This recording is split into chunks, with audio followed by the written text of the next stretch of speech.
Greetings, salutations, respect, and love, my dear, dear friends.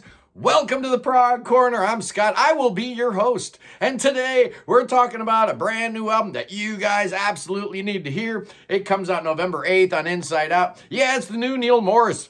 Yeah, he's got a brand new band because, let's face it, Mike Portnoy is going to be a little bit busy for the next couple months. So, next couple years probably. Who am I kidding? Yeah, we're not going to see any Transatlantic or Neal Morse band anytime soon. But that, Neal wasn't going to be satisfied just doing like worship albums and singer-songwriter albums. He had to let his prog freak flag fly. And here we go with a brand new band, the debut album from Neal Morse and the Resonance.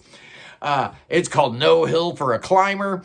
And this thing here is, it's only 67 minutes long, so it's not a double album, it's not a single album, it's in that in-between area where a lot of Inside Out's records fall. But anyway, I love how this thing is structured. It starts with a 21-minute song, and it ends with a 29-minute song, and then in between you have a 5-minute song, 5.5-minute song, and a 6.5-minute song. So it does kind of function like a alternate version of Innocence and Danger, where you had all the short songs on disc 1 and then the 2 epics on disc 2. So just kind of resequencing that whole idea, and you get actually a much more balanced record. I'm really loving this thing. Now, Neal has not been idle. He did do a couple albums for Frontiers. The latest one came out this year, Joseph Part 2, The Restoration. And then he did the little singer-songwriter thing called Late Bloomer. But this is his first real prog album, honestly, since Innocence and Danger. And just like it and most of Neal's back catalog, this here thing was lovingly mixed and produced, engineered, whatever, by Rich Mauser. Just incredible. So who are the guys in the band with Neal? Well, he's got this guy named Chris Riley playing bass and doing some writing. He does sing a little bit too. He's kind of functioning as the Royna Stalt. I'm going to be referencing Scott Medina and his great review for this album over on Sonic Perspectives last week. There's nothing new I can add. His review is absolutely perfect, so I'm going to be pretty much mirroring everything the great Scott Medina said. Chris Riley had been involved with Neal a little bit. He did appear on Joseph Part 2. He'd been a part of Morse Fest, I guess, so he'd known Neal for a while. They are joined by Andre Madadian. He's a shredder, just a fantastic guitar player, because Neal's a great guitar player, but he can't do that super fast shreddy stuff, so you always got to have somebody in tone. That's Andre. 2 drummers on here, Philip Martin and Joe Ganzelli. I guess Philip is the guy who's in the band permanently, and Joe drummed on a couple tracks. Unbelievable. But they needed a guy, you got Andre Madadian playing all the shredding stuff, but, Eric Gillette handles all the high tenor parts, so you needed another guy, and I guess Neal was thinking about using John Anderson, but luckily he found a guy named Johnny Basaha, who is kind of the foil vocally to Neal throughout a lot of this. Just an incredible album. I'm really enjoying it. A lot of times it does sound like a Neal Morse album, but with all these new players, it gives it some new flavor and a little bit of a different bend, a little different angle, if you will, to some of this stuff. Thematically, it's all about, God and Jesus and stuff. But as I've said many times before, do not let that get in the way of your enjoyment of this album. Even if you're an atheist, you're going to love this stuff. The first track is Eternity in Your Eyes. And even the title sounds like something Neal's done before. Heaven in your heart, eternity in your eyes. Salvation in your spleen, I guess, will be next in the series. Starts out with some celestial keys, and you hear some of the themes in the background if you pay attention. And then the first theme comes up, your first main theme, and you're in B, you're in 5/4, and then you get this bass-driven figure in 11/8. Real cool guitar solo going on in the background, and then you get Neal playing the Hammond organ on a counter melody, just great. They mess around with the rhythm a whole bunch here. You're in 11/8, and then the drummer, I guess at this point is Joe Ganzelli on this track. I guess he's giving you some 4, just like Mike Portnoy might do. It's just awesome. So that whole section, so many changes, and you're only at the 3-minute mark. At 3:30, finally the vocals kick in. You're in C here. Lovely little piano-driven melody, but the chorus is cool because it's the chorus starts on a B flat, so that's 4 of 4. The 4 of 4 is B flat. The 4 is F, so it goes B flat, F, C to G. Really nice chord progression. The lyric here, but I can see the sun like 1,000 years has begun. It's weird how he conjugates 1,000 years in the singular as if it's one thing. I don't know, maybe that's some kind of Bible thing. I don't know, man. And then you get a little so many roads kind of like atmospheric section. And then you get the Northern Lights section, which is totally different, something we've never heard before. This is a Chris Riley thing. Obviously, he's on vocals here. It's a real neat little section that then morphs into this really wild Pink Floyd-y kind of section in F minor. The chord progression's F minor, D flat, A flat, G, G flat, and then back down to the F. And you're in 7 here, and you get some great soloing from Neal Morse here. And then you get this crazy section in 25, man. It's just wild. It took me a minute to count it out, but it is in 25. You get a little bit of bass going on here playing it. Reminded me a little bit of Randy George's bass tone. And then we get the big reprise at the end. But instead of in C, we're in D here. We shifted up that whole tone to give it that, that extra little energy. What a great epic, man. What a great way to start an album. Next up is the second single. It was called Thief. Kind of starts out like as if Queen wandered into a smoke-filled jazz club with these cool vocals and this walking bass line. Ba-doom, doom, doom, doom. It's cool. And then Pink Floyd shows up, and then they get booted, and I guess Styx takes the stage here for a little bit. You get this cool freak-out section. And then you get a false ending, and then it comes back up. It's awesome. I love false endings. They always trick me. They always fool me. Next up is the first single.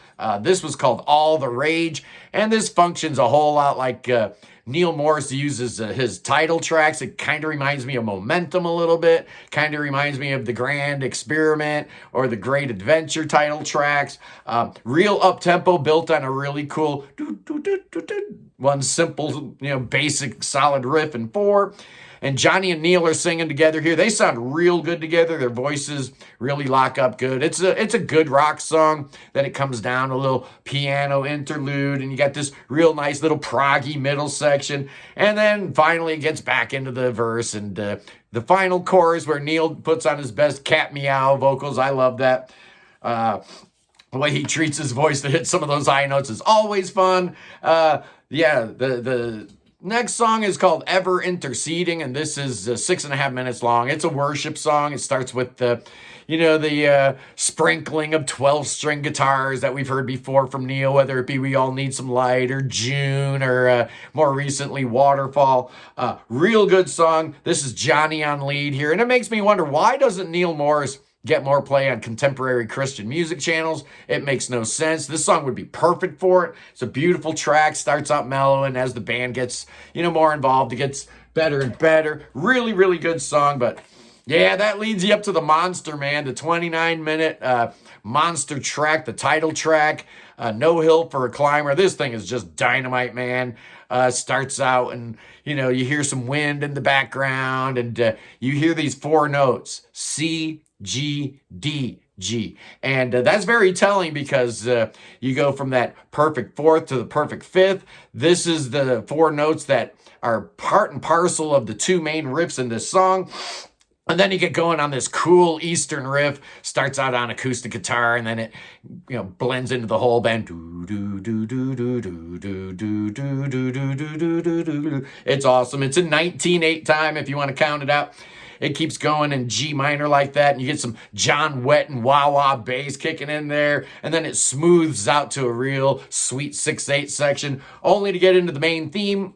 And this is played in A, and you will hear that main 4-note sequence, but they do it a little bit differently. You'll hear it again a couple times here. And then you get into some crazy stuff here, man. You get this funky 23/8 rhythm going on here. It's just awesome. It's mainly broken up into 11 and 12. So, if you want to count it out that way. But it's making me think here when the vocals come in, making me think of The Door a little bit, right? The first verse of The Door. Instead of Neal trading lines with himself, he's trading lines with Johnny here, and it's just awesome. Yeah, so you get a main chorus here, and it's in C, the No Hill for a Climber thing. It's really nice, but then you get this big riff, this descending scale in C, ba ba ba ba ba ba ba ba ba ba ba, with the chords changing underneath from C down to A minor, and then down to F, and then down to D minor. It's really, really cool. They do that a couple times, and then bam, they modulate down a half a step, and it sounds amazing. It sounds huge, man. Just an amazing arrival point. Then you get more of the Eastern kind of stuff going on, and all of a sudden you're in this whole new universe where Chris Riley's really taking the controls here. Even though the vocals are sung by Johnny, this is clearly his songwriting. It is so cool, man. Burn it down, it won't quit, no, it won't quit. And then it gets faster and faster, and then it slows down again, and then it gets into this weird instrumental freakout section. It is so great. And then you get the No Hill for a Climber part again. You got 12 minutes to go. That feels like an arrival point. What are we going to do for the next 12 minutes? Well, how about bringing that section of 19 back? Yeah, so we do that with a nice keyboard solo. Hey, we still got 10 minutes to go. We're reprising all these themes. Then we get this nice little revival tent section, which is really nice. Then the main theme comes back in E this time, and then they modulate it to C sharp major, and then the vocal theme returns here. But this time, we are in E. Now we're at the 24-minute mark, and then the main theme actually comes back in that you heard in the intro.